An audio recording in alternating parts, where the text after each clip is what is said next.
thank you for coming to our panel. We are going to talk about research popularization. And with me today, there's Piotr Migdał. He is a data scientist with physics background. He also co-founded the quantum Flytrap. With me also there is Letitia Parcalabescu, she studied physics, so some connection, we can say, and she is now doing a PhD in computer science at the Heidelberg University. And finally, with me is Yannick Kilcher. Maybe you know him. He has a small YouTube channel, so you know who he is. But also he has a startup, DeepJudge. But don't ask him about the details because he cannot say. And I think we are ready to begin. So I will start. Okay, thank you.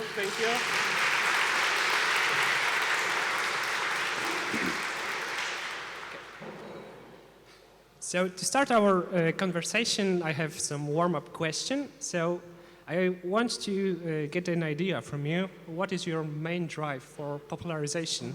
And maybe let's start with Letitia. It's of course the money. I do it for the money. Yeah, sadly no. So there's not that much money involved in it. But why do I do popularization on YouTube? I think one of the main reasons is I have something to say, or I feel like I have something to say. And I chose YouTube because then it's not that everybody else has to feel like I have something to say too. So if you decide I have something to say, you can come and watch it. So unlike, for example, this setting where the organizers kind of forced you to listen to me by inviting me here, thanks. On YouTube, you can click away anytime. So if you don't like the video, you click on the next one, you click on Yannick's video maybe. That's what I like about this asynchronous video content on demand, yeah. So do science popularization this way. Of course, it's also nice to be in person somewhere and talk to people and see people's faces. So I think a combination of both is ideal, but I think for me the breakthrough was starting a YouTube channel, and that's what I guess got me here. And I'm curious about everybody else's motivation. So maybe Yannick now. Hi, thanks. So what people don't know is that most YouTubers are very much introverts. So this is very new for us to not have a camera, but like have people stare at us, because usually we can edit our mistakes. And now if I say something stupid, that's just... But you have camera, so you can just watch the camera. True. And you will okay. feel like on YouTube. Yeah, I don't know why. I don't have that sound reasoning for popularization. It just... I enjoy it, and people seem to enjoy it, or some people seem to, and that's kind of good enough for me, and it's fun. And yeah, so for people, the money was a good aspect. You have to imagine that about 10,000 views on YouTube gets you about $17 in ad revenue. So, you know, you can really get at least 1.5 things at Starbucks. So that's about the level we're dealing with. Sorry, Piotr.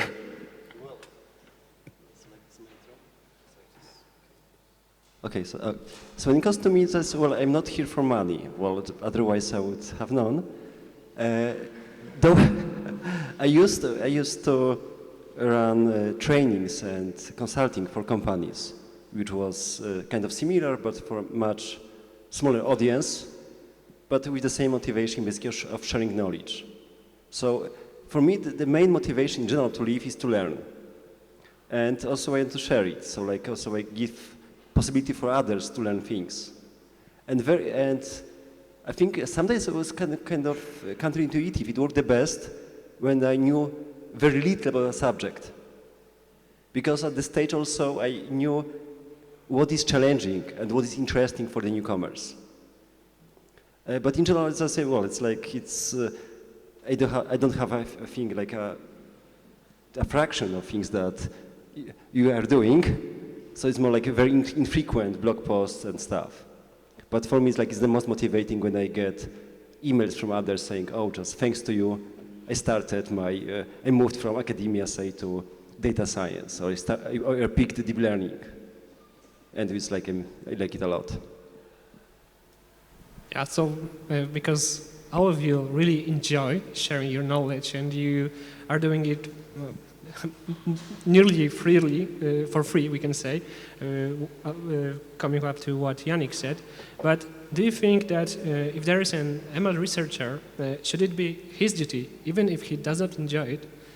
Maybe he enjoys it, then it's easy. But let's say that we have someone who does not enjoy it. So should we make ML researchers communicate their research, or should there be someone else to help them?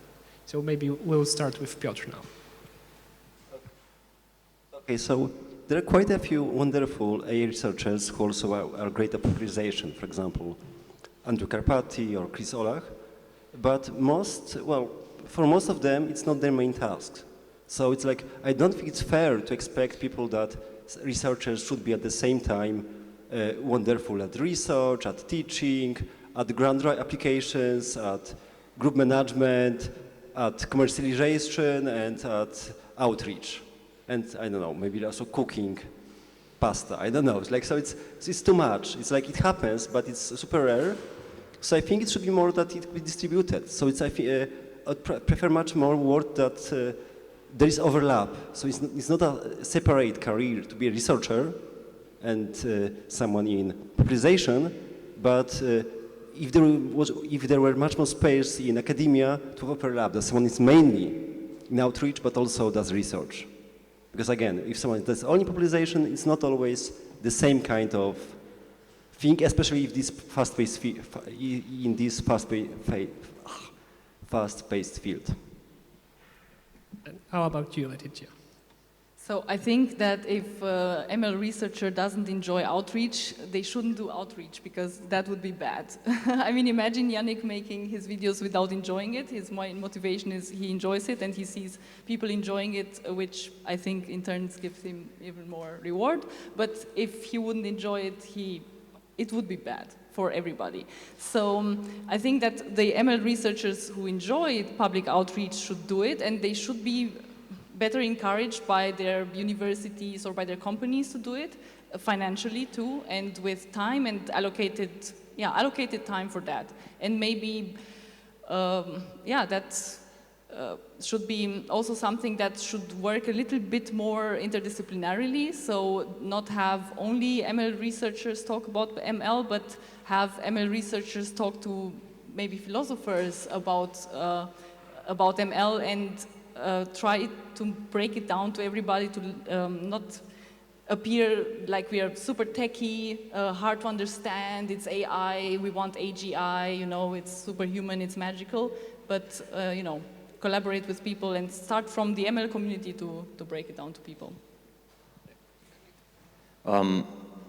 The problem in today's world is that you almost have to somehow popularize your stuff. If you want a career, especially in academia, you need to be known, right? Your name needs to be known. And it just used to be that writing good papers was almost enough. You would get sort of the prime spots in journals, and then people would read it and so on. But now there is this other track that you have available, is that you can just become very popular on social media. And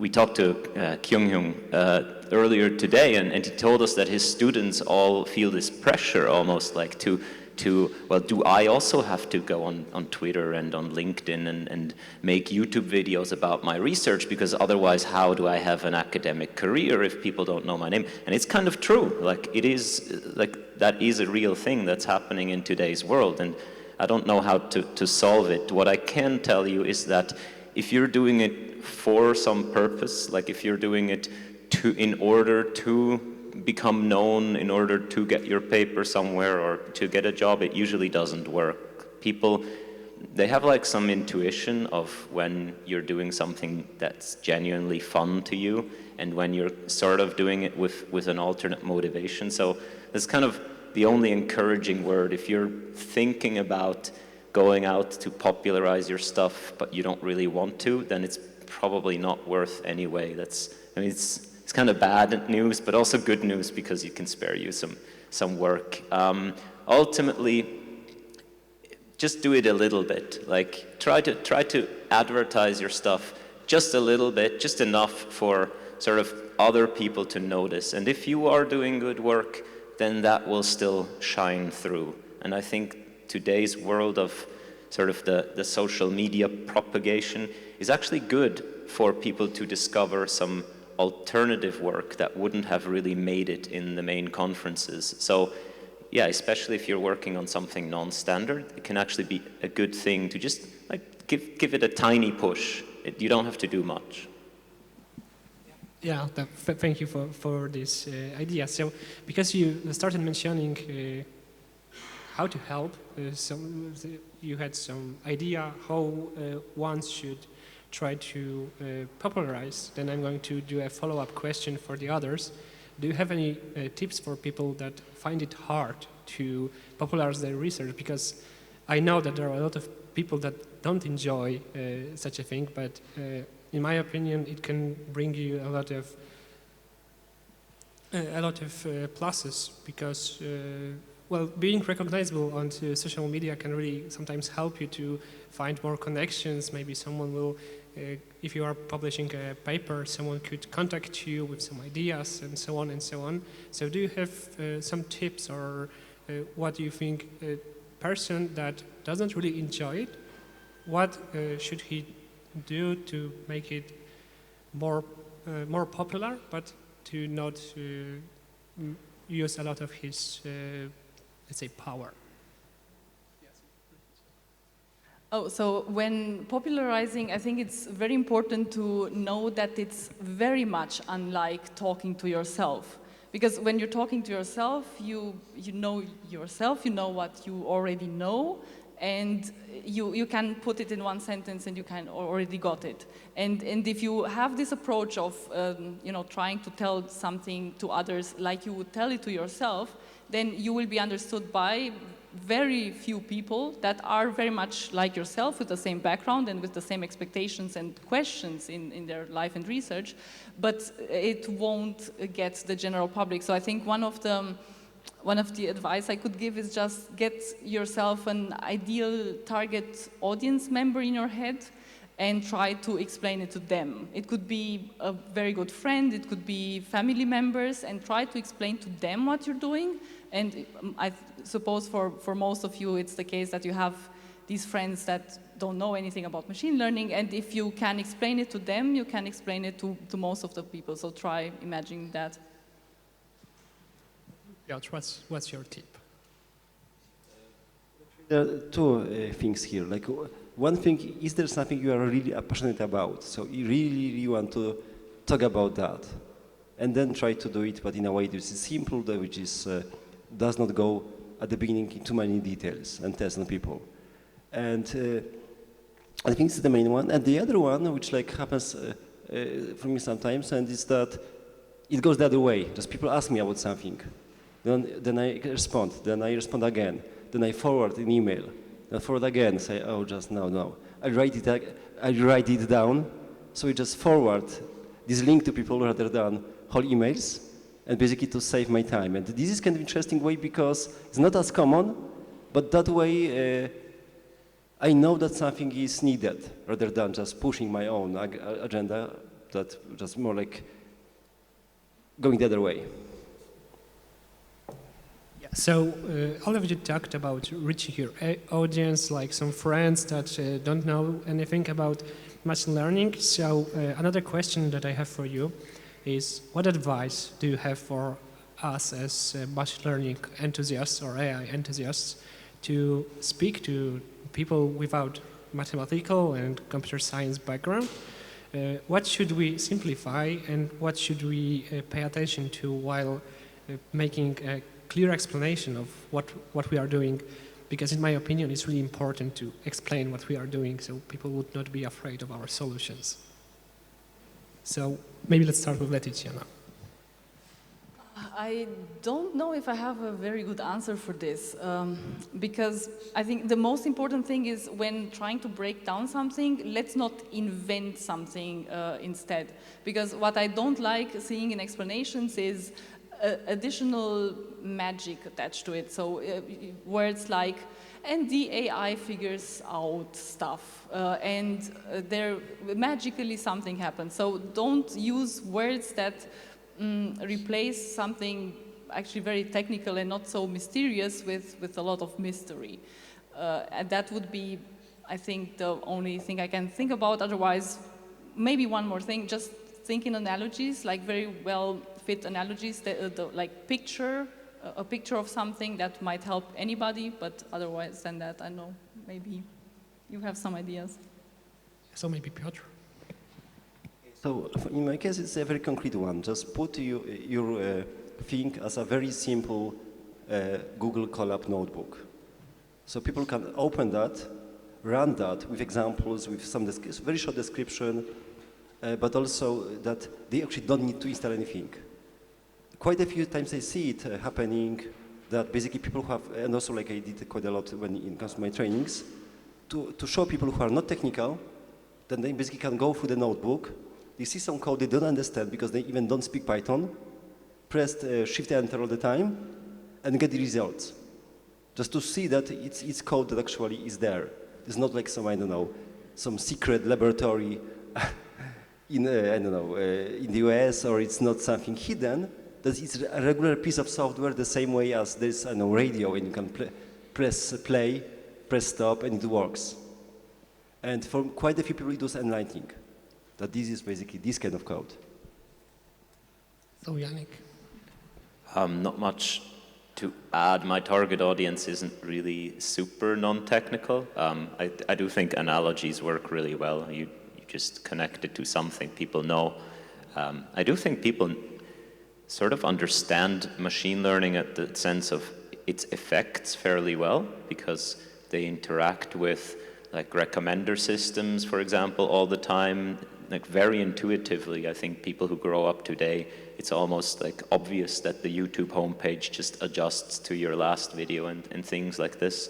So I don't know, if you can connect it to what they already use in everyday life, that's usually very beneficial. Then they can sort of realize that that just doesn't just happen automatically.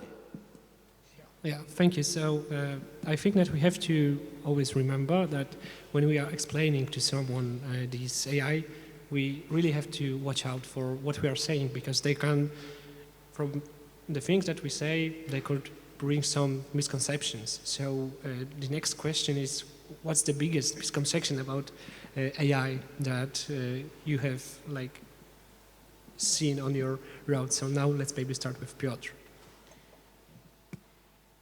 Here actually will be a bit controversial. So that there is something, there is something like a single AI. So there's an AI is a thing rather than there are various different scripts and programs. And even worse, I think that this notion that there is some kind of abstract intelligence that can be better and better, and it's something like a single line, versus what it is, which is like various algorithms which learn on data, predict on data, but also have limitations, both because to its architecture, objectives, data that was used. So this is, and this thing takes time, and what's the worst, that sometimes it also happens among technical people.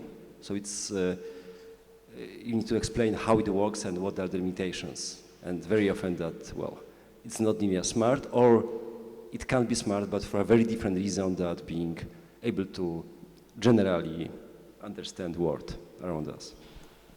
Yes, so Yannick, you said that your people that you're trying to reach are mostly ML researchers, but maybe there is some example of misconception that was in our field, like it was someone technical, but he had a big misconception about the AI, and he did not know that.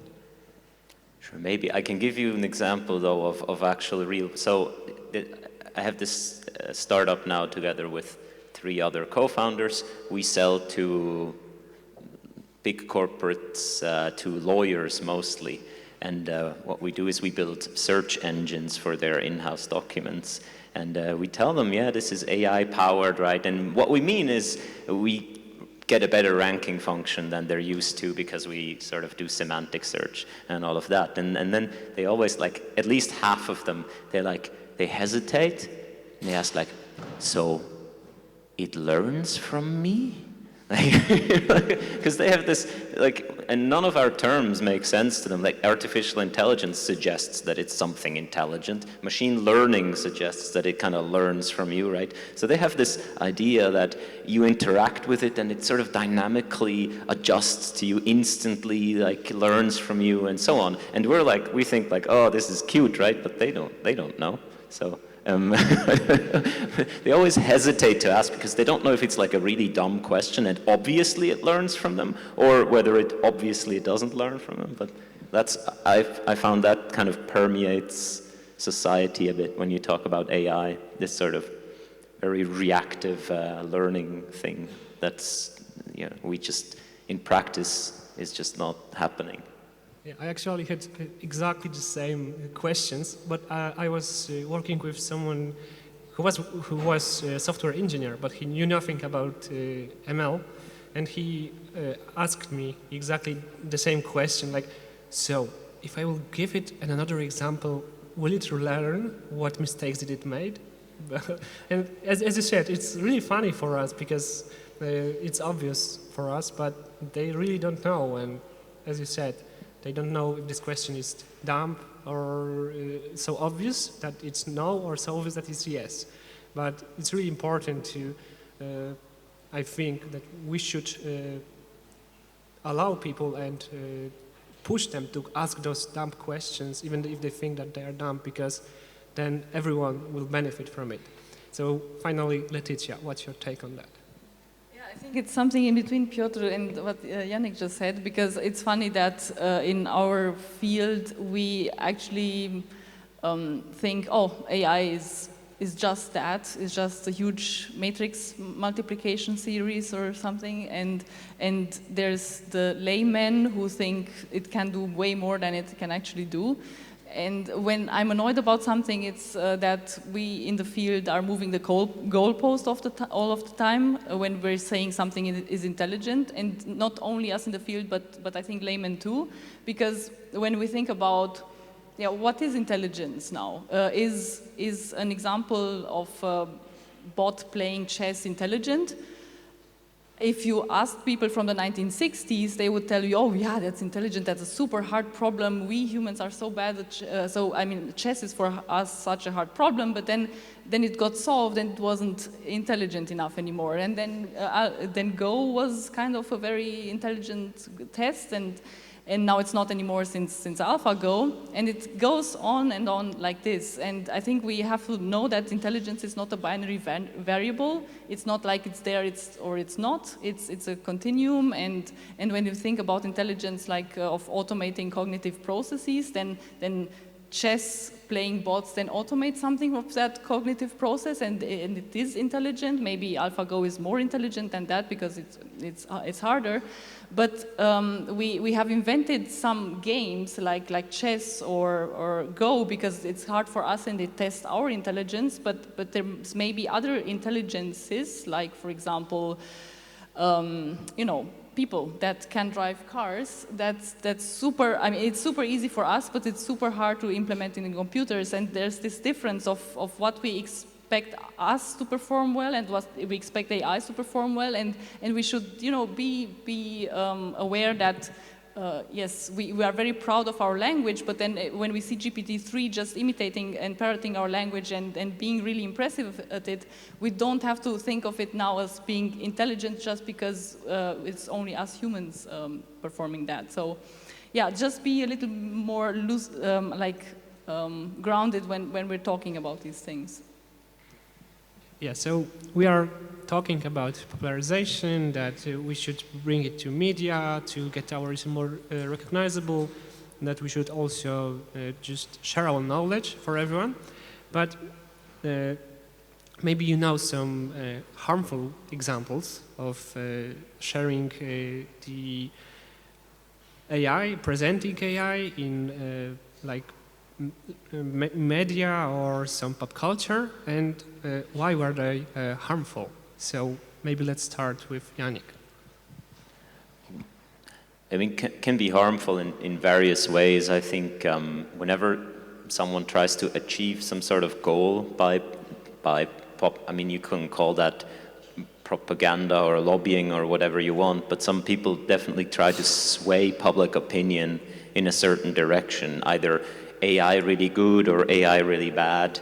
And I think that is harmful because it's sort of not, yeah, it's just taking one side, and it just tries to push that side as hard as possible, and that arrives at many people. For example, I know that at like the World Economic Forum, there are big talks about the dangers of AI and whatnot, and this is like, none of these people have a deep insight into this, right? They get like some expert, and that is usually not a deep expert, but one of like a popularizer, lobbyist, whatever you want to call them.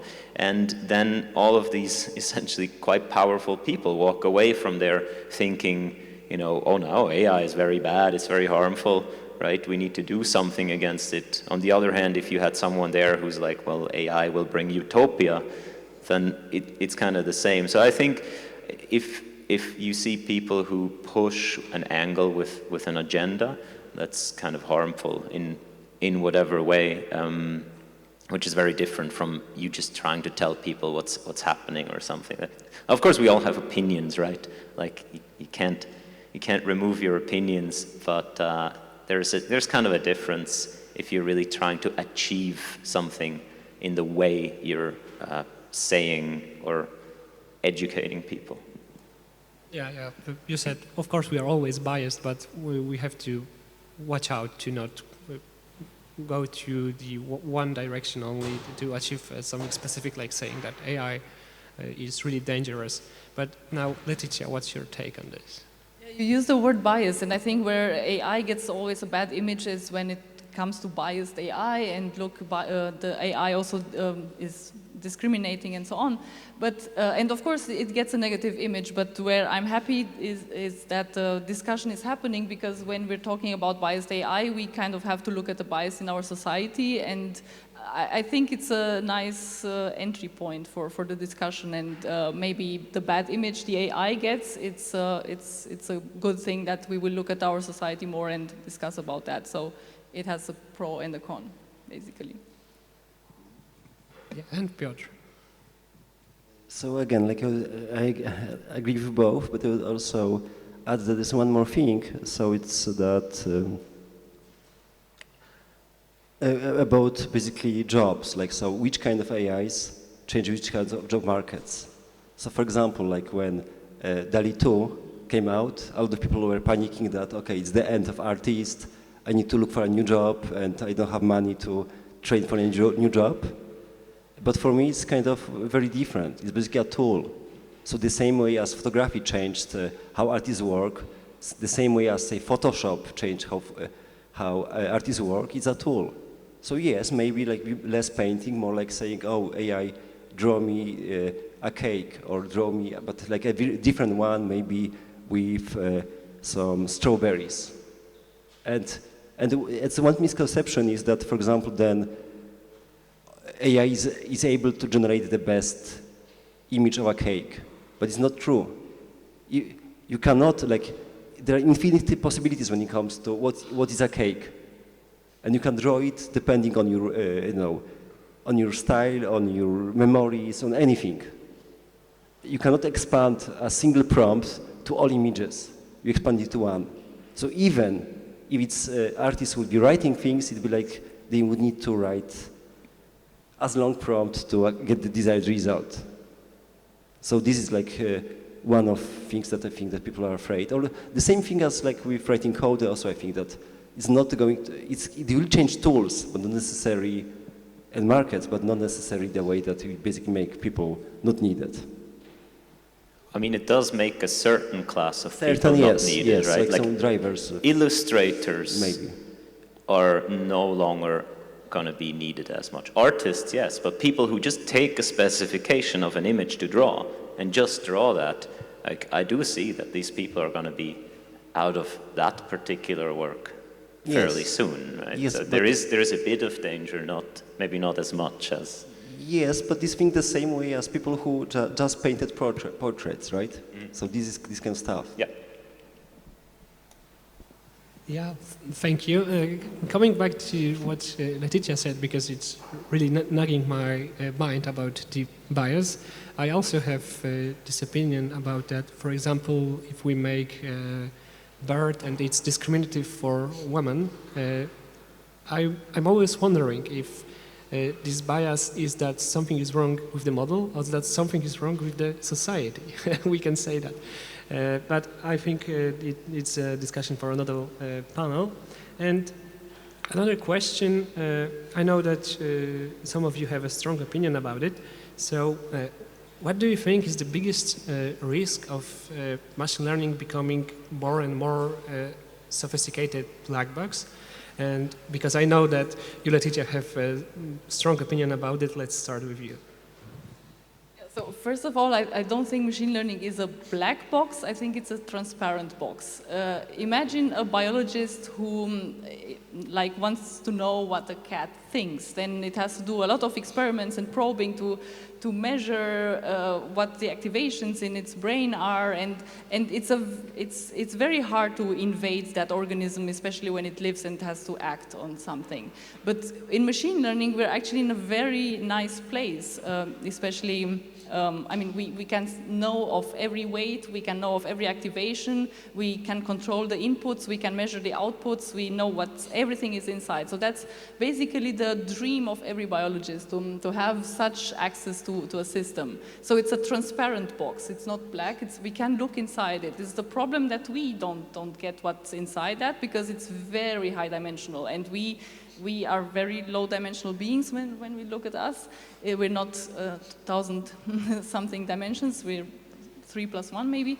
And we also cannot work with very many concepts in our head at the same time. So I don't know, maybe 7 things, and they should be in a string of reasoning. So it's not a problem that it's a black box. It's just an incomprehensible, transparent box, but a very transparent and analyzable box.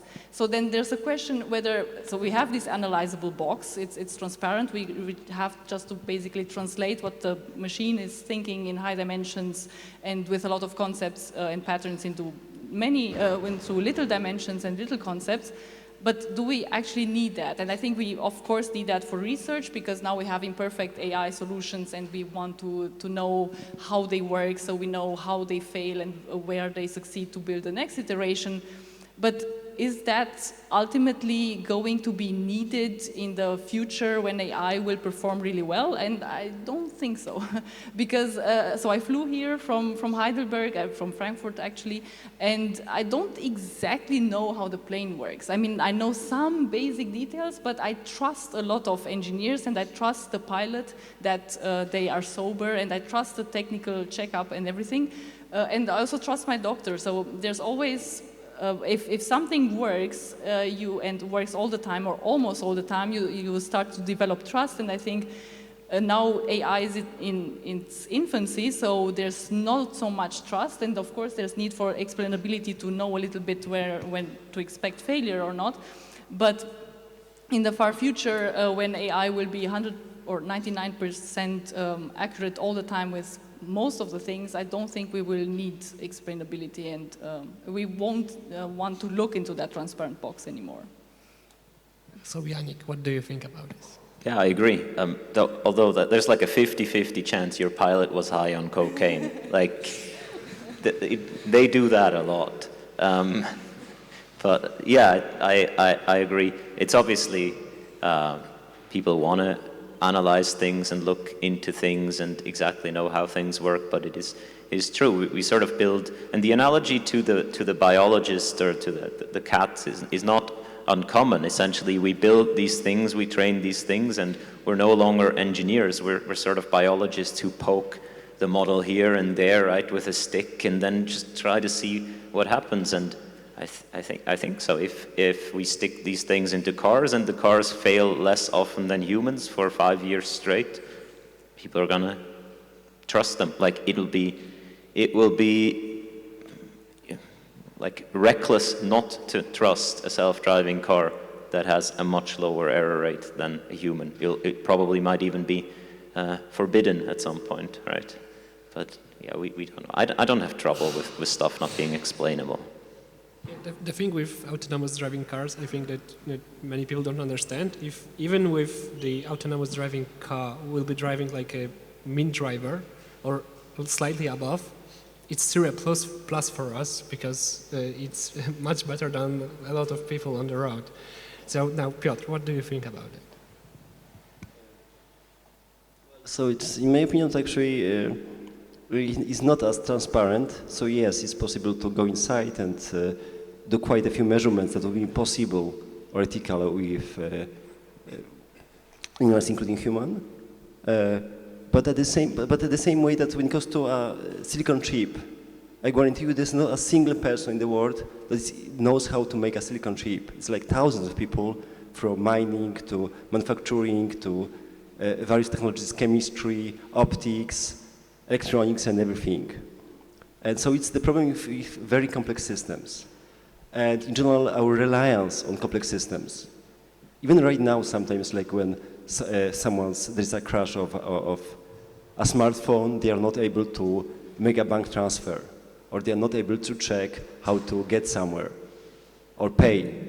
And with such systems, it doesn't matter for me to some extent if it's AI or not, but it's very complex.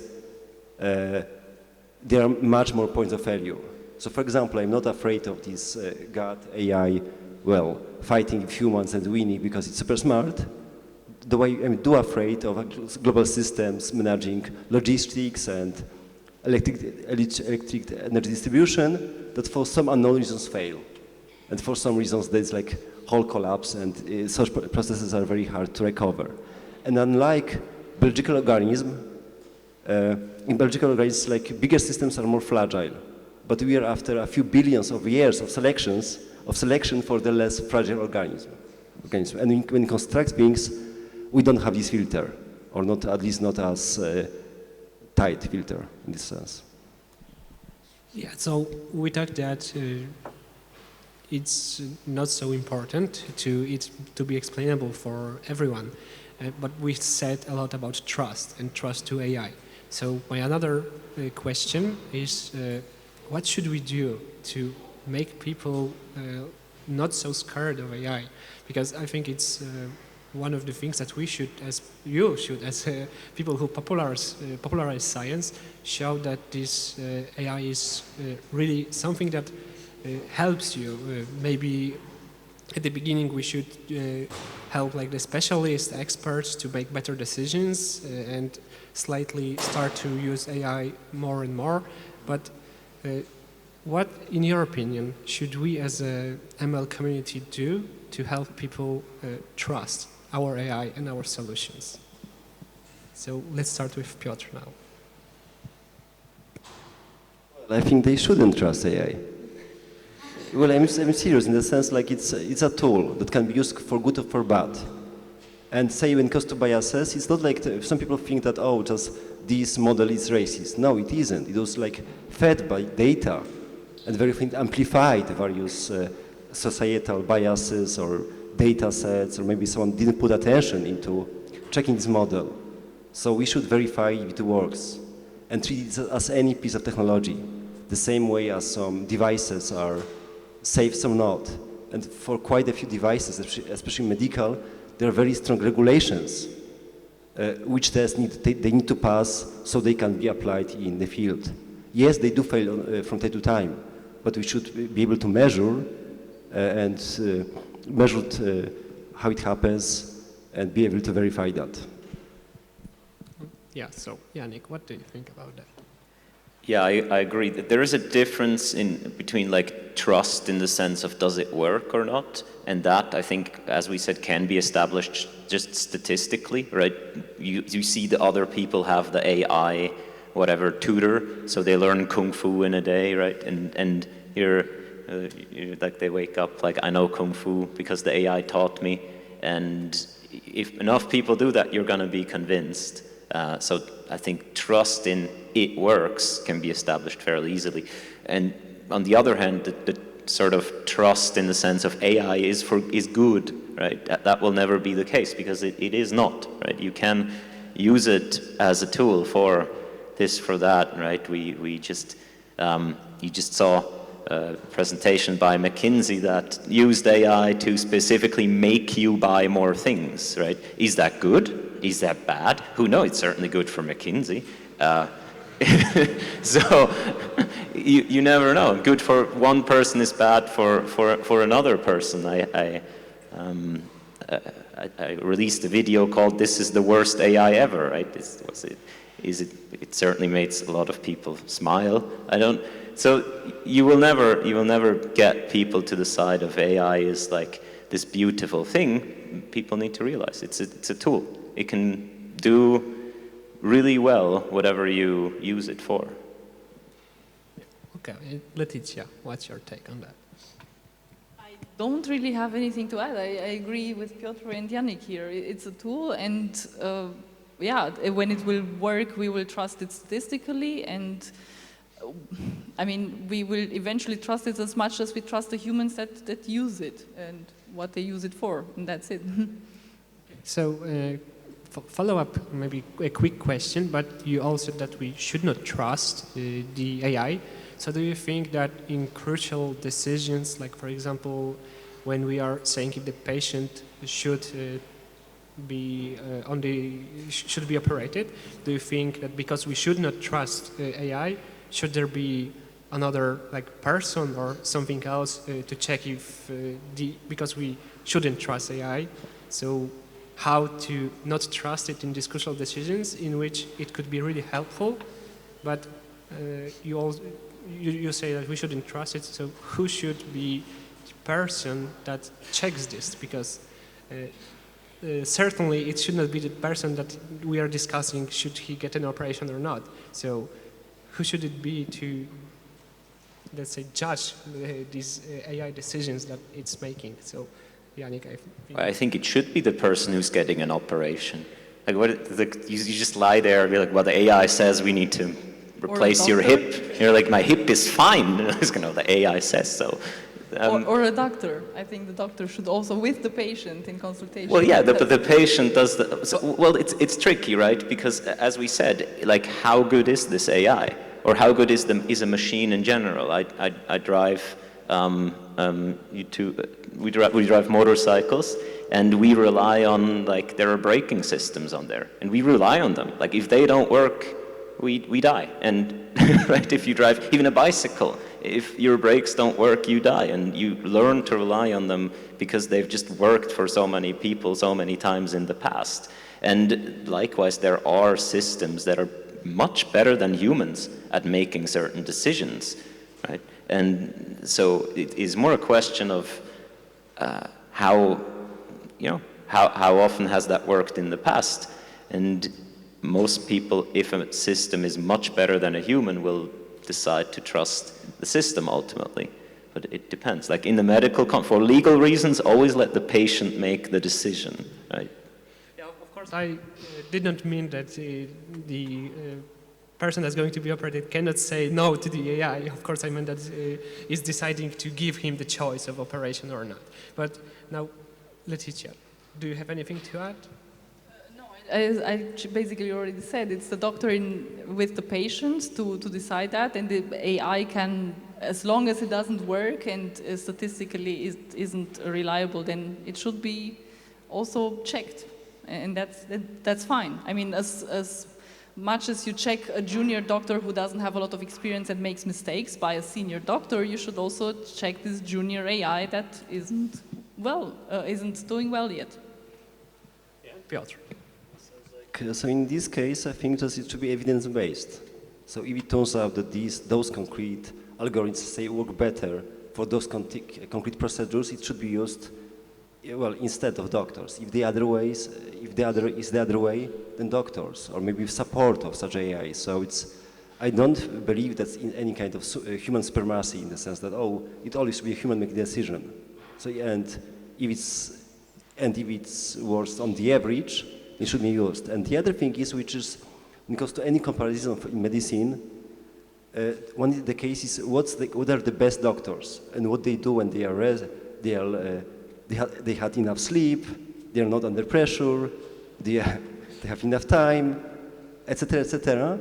And very often it's very, very different from the real case, when very often they are overworked, tired, under pressure, and it's not always the best doctors, especially if you think about solutions worldwide, when not in every place there's access to doctors. So in this case, I think it should be taken into account, and actually, as if any AI was the typical baseline. And if you add value to that or subtract. So maybe it's like even worse than a doctor, but in certain places people wouldn't go to a doctor because they don't have money or possibility, or like waiting times lists are too long. What's interesting, there's going to be like an increase in how much we should trust the AI, right? Because it's getting better and better. And then as we move towards AGI, this should decrease again because it's like AI, what do you say? Bring the AI more gold and spices and money. And clips, paper clips. Never on, yeah. It's going to be fairly interesting once we really get up there. So thank you for the discussion. Now, if anyone in the audience